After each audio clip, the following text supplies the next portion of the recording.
Make It Right, the manufacturing podcast.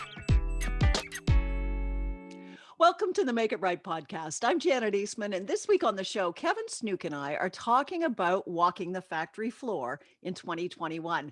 Hi, Kevin. Good to talk to you again. Always nice to see you, Janet. So, you know what? We talked about this back in September 2018, and we had two episodes, number 17 and number 18. Those two podcasts have been two of the most popular we have ever done. So people are really curious about how to do this factory floor thing right. So you've been part of thousands of factory tours. You've seen it done well. You've seen it done very badly. And if people go back and listen to those shows, they'll hear the stories there. But I wanted to relook at this topic because I think the factory tour probably has changed a bit. It's pretty hard to do right now in 2021. And I'm hoping that you can probably share some ideas on how to do this in a time of restricted travel and restricted contact, etc. So you normally have been part of factory tours.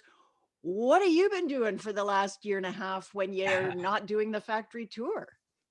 Yeah, well, there was a paradigm that, in order to be able to help a factory, you had to be there. And that's been part of my paradigm for a long time as well.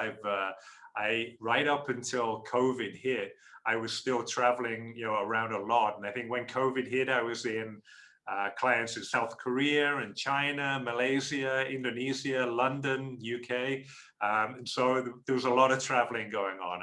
And it really was that feeling that, how are you going to help us if you can't actually be here? And what we've found over the last year is that isn't the case, that you still can really help people transform their business whilst working virtually like this. Technology has just become so good. And what we need to be able to do is you still need to have the impact that you want to have with a factory tour, but do it in a new way and put a new spin on it, if you like. And so that's been what I've been focusing on over the last probably 14 months.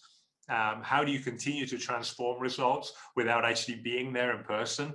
And has that changed the factory tour, or are all the fundamentals of it still the same? So yeah, I'm looking forward to this. Okay, so I want to start off right from the word go about the goal of the factory tour, because I think that the goal of the factory tour in the leader's head can be as individual as the leader themselves. But what do you see is the real goal, this whole point of doing that factory tour? It's not to go out in glad hand, is it? It's like the leader's there for a really good reason. What's the reason? Well, it goes back to the very basics, which is the leader is there to help set a very clear direction. So make sure that everybody knows where we're going together and we're all in this together. And then to look at areas where we can help and support the frontline employees as much as possible. And so that's always what's in my mind whenever and this is the same actually on a factory tour as it is in a meeting where you're looking to make decisions, or in an email where you're writing an email. There's two fundamentals for the leader. One is having a very clear direction. We're going this way and this is why. And helping everybody understand that and be aligned with that. And the other part is, now as a leader, my job is to help you break the barriers that you can't break yourself. Where is it? Where are you struggling? Where are we seeing signs of struggle? And then how can we intervene in a meaningful way on the right priorities? Okay, so you believe that the role of the leader when they're on that tour is to go there and to listen, to understand those workers' needs, and then to walk away with ideas on how to get them the help and support that they need. So in this current situation where you can't walk the factory floor, you can't actually stand there beside a frontline worker, beside the machine that they work on or whatever, and say, what's going on here? Tell me what's happening here. What do you do? How do you make that connection with that frontline worker? Yeah, so if you're in a regional leadership role and you need to travel to different facilities in different countries, that's been really difficult over the last 14 months. And so it's a matter of training other people to be able to do the things that you were doing before. And so I do still think there's a need for some physical presence on the factory floor, people that are looking for the right things and doing the right things. And even though it might not be you, there's somebody else that needs to be doing that. The fact is, the frontline employees need to see leadership. They need to have that engagement. And even though factories have become more restricted around who's allowed in the facility at a certain time, most of the factories that I know are still allowing leadership at the right times or with the right precautions to do a visit to the factory. To me, it's absolutely critical that everybody gets a chance to see each other and see what really goes on. There's a big philosophy of mine, which is trust but verify. And that means that you want to be trusting people. You want to be listening to what they say and believing what they say. But in any situation, there are times when you need to verify or validate the information that you're hearing and see it for yourself. And so there's a need for leaders to be out on the factory floor. Within a single country, there's, I know there are some restrictions, state to state, etc., but generally people are allowed to travel and allowed to get into the facilities. And we want to make the use of that. So I would say that as a regional leader, you need to find a proxy, someone who's going to be able to go in there and do some of that with you and for you, because you can still be there in video format. And we'll talk a little bit more about that. But if you're in the country, then you actually want to continue to do that, even if it might be less frequent. Is there a way to open up lines of communication with that frontline worker, you know, that allows them to kind of get to that leader without that physical contact? You know, like we have all these tools now. There's like Loom and whatever, where you can actually, you know, send a little video and say, like, this is what I'm dealing with every day. Is there any way we can fix this? Right? Like, are technologies like that being used by a frontline worker? Yes, and it's played a huge role in my business over the last 14 months. So as I said, the paradigm that I had was I needed to be there, and so that meant that I had to get on a plane, had to go stay in a hotel, I had to spend time in the facility, you know, sort of normally 8 or 9 hours a day, and so frankly, in that time as well, there's a lot of dead time, right? There's a certain amount that people can be fully engaged, but also it's very difficult to keep a consultant or a leader of a company or whatever involved for 8 hours a day. And so what we've found is with the new ways of working, you're actually saving a lot of travel time, you're saving a lot of money on hotels and planes and things like that, but you're also making more focused use of the time. So with a video, you can be there for the hour that you need to be there, and then you cut off and you're not there anymore, right? You can be called back at any time that you need to be back there.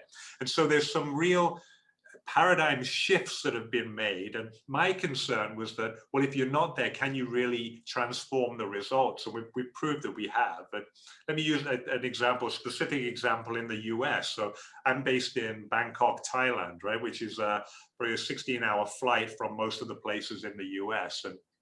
And so it wouldn't be possible for me to do that on a regular basis.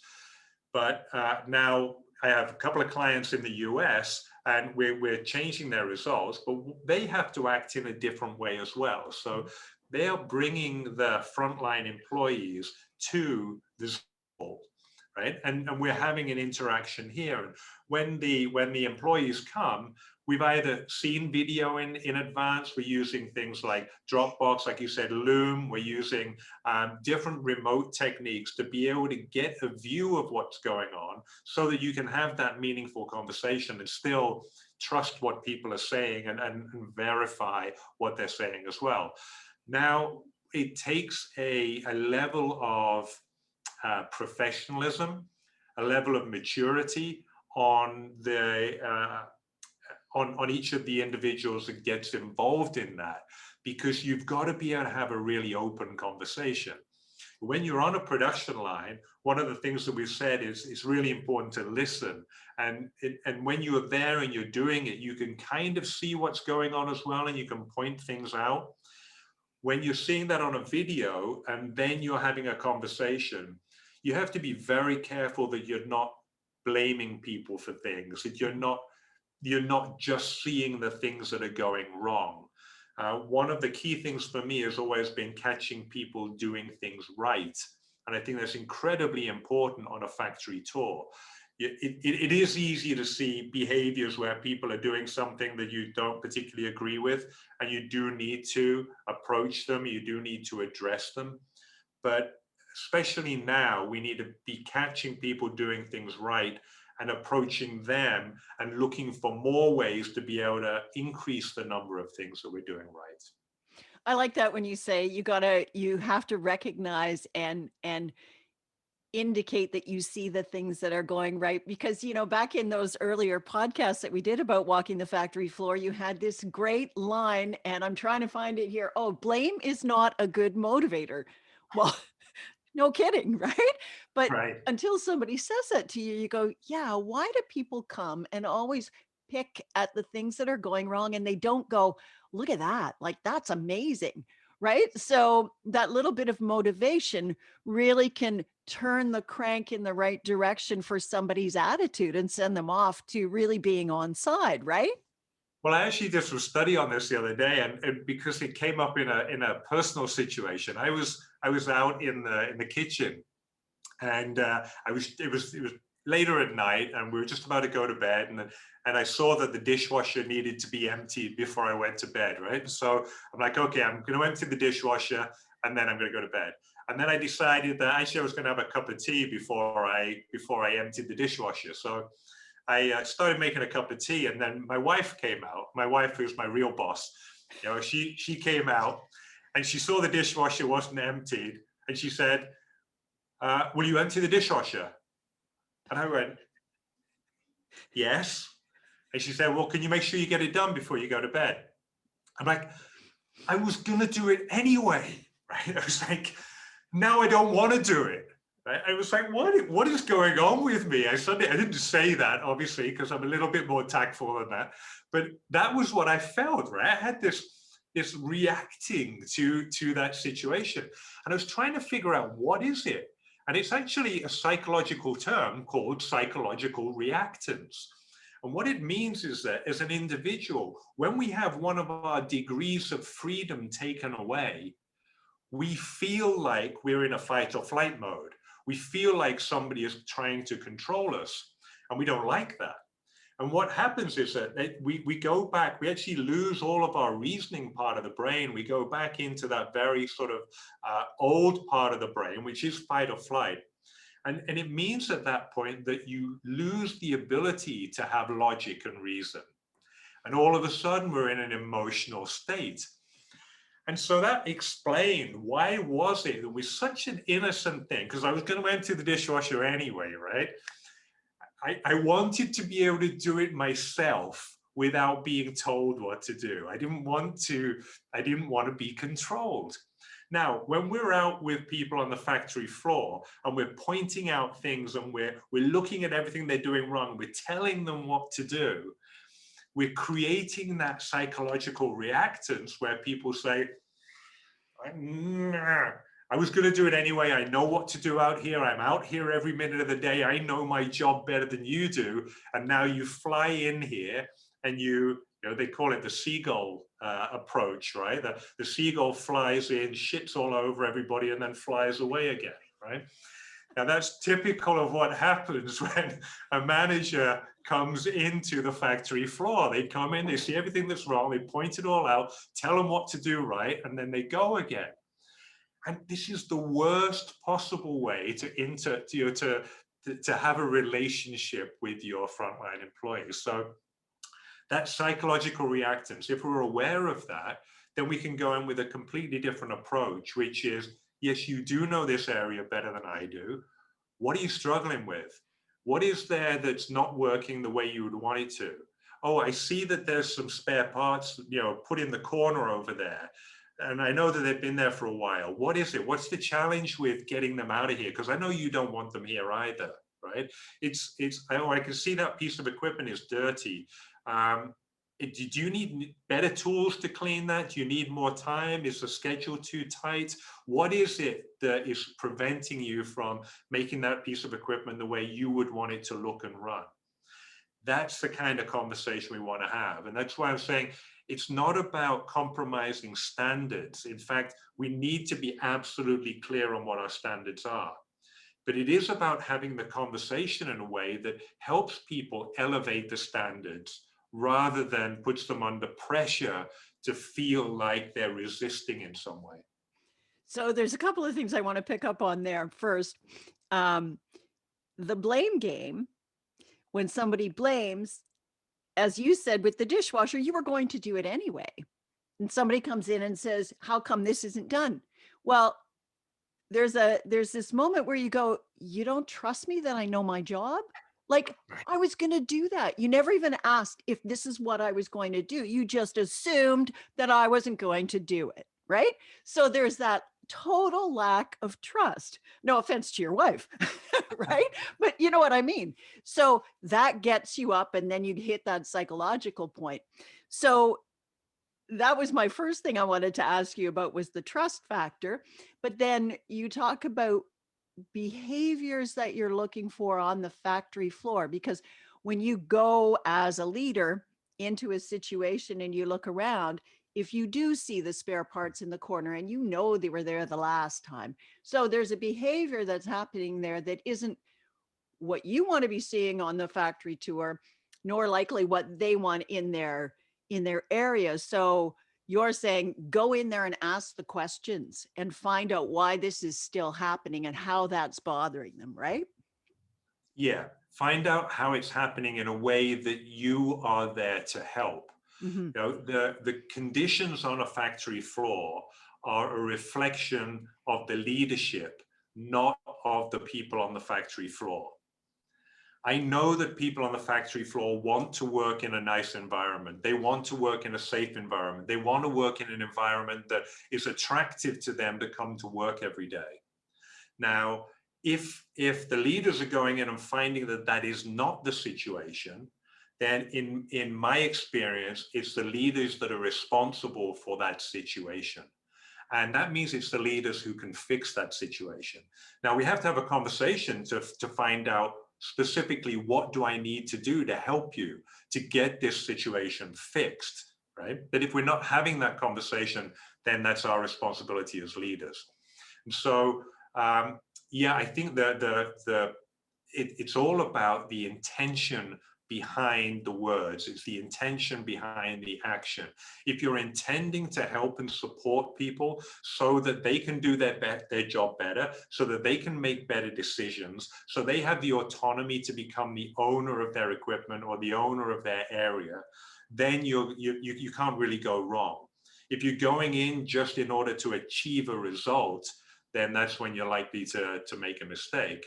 And that's where trust breaks down, right? Because the big part, you could look at the situation with my wife and I. There must have been some situations in the past where she had expected something from me and it hadn't been done, or she'd asked something from me and it hadn't been done. And then that record is still playing, and the whole thing is, okay, it might not get done. I better make sure that he knows it needs to get done, right?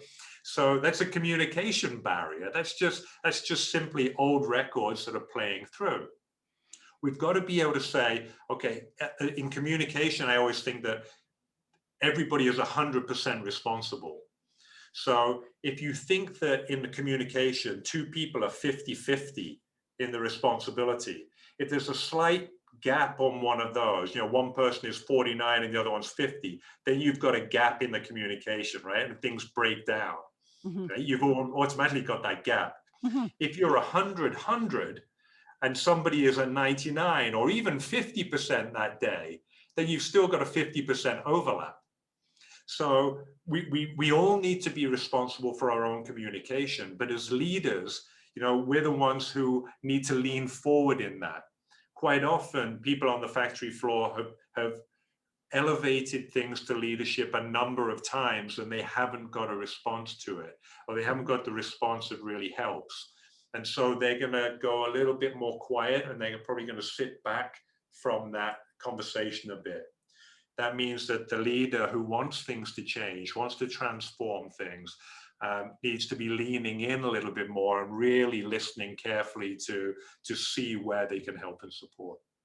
So you said, and I love this, the record is playing over and over again. So to me, that means the leader, whenever he's going in to have one of these conversations, and even maybe the person who they're engaging with, both people need to clear the cache, right?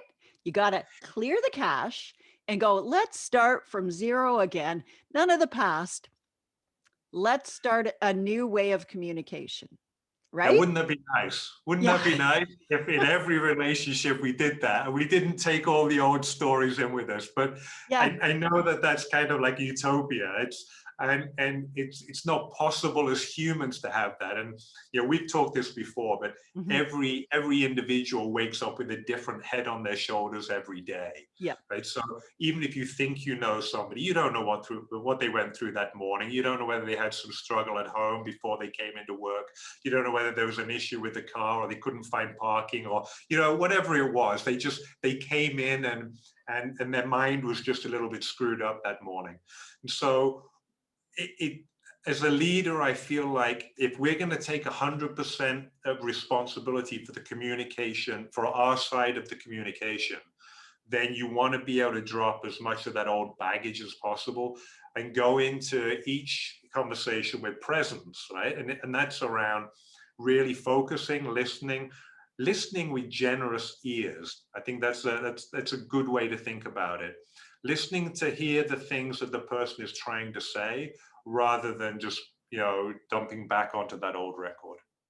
That's Manufacturing Leadership Advisor Kevin Snook, and he's also the author of Make It Right, 5 Steps to Align Your Manufacturing Business from the Front Line to the Bottom Line. Kevin has spent thousands of hours on the factory tour, and we continue our conversation next week when he talks about the power of really listening with generous ears.